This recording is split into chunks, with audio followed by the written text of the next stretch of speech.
גבירותיי ורבותיי, בחירות. המדינה הזו בת ערובה! עד שאני לא מקבל $20,000 ומסוק אני לא עוזב! מדינת ישראל לי טוב.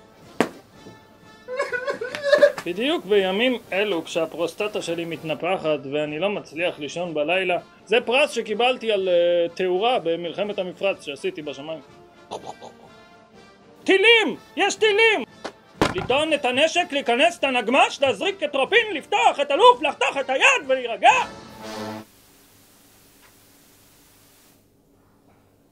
שלום. שלום. פה זה האודישנים לתפקיד ראש הממשלה. נכון. אני ראש הממשלה הנוכחי, ואני מאוד אשמח להיבחן לתפקיד ראש הממשלה הבא. נולדתי ביפו למשפחה עשירה, מזומנים הגיעו מהרצפה עד התקרה, ילדים שגדלו, קיבלו תגמולים, אבא שלי גר בסין על הרים. לא! לא ניתן להם לכבוש את המדינה שלנו, לא! אנחנו נחסל אותם בכוח הזרוע! באו אליי יהודים, עלו אל הארץ, ואני אדאג לכם! חרדה! חרדה! אימה! גדלתי על כסף, על תחרות, לא אכפת לי אם תמות. אין לנו מדינה אחרת.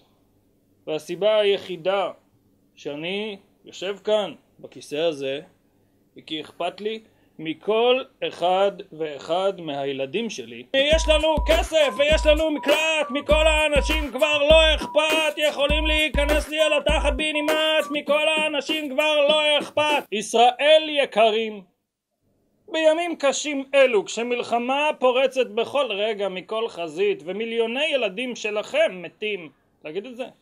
שלנו. של שני הצדדים. מרעב, ממלחמה, מאיידס, ממה הם מתים? ב7:00 מתחיל היום, האנשים מקבלים חתיכת עיתון, הם קוראים בחינם ובולים הכל, אחרי זה הם צריכים גוש אקמול. אם במקרה אחד מבני משפחתכם מת בתקופה הקרובה במהלך מבצע צבאי חסר פשרות, זה קורה. הכל בשליטה, הכל בשליטה, הכל בשליטה, הכל בשליטה. להירגע, הממשלה דואגת להכל. קחו את העיתון היומי ב7:00 ברכבת בחינם, ולזכור, לי יש מקלט, לי יש כסף, אני נראה טוב, זאת הקדנציה ה-23 שלי, אני יודע מה אני עושה. להתראות.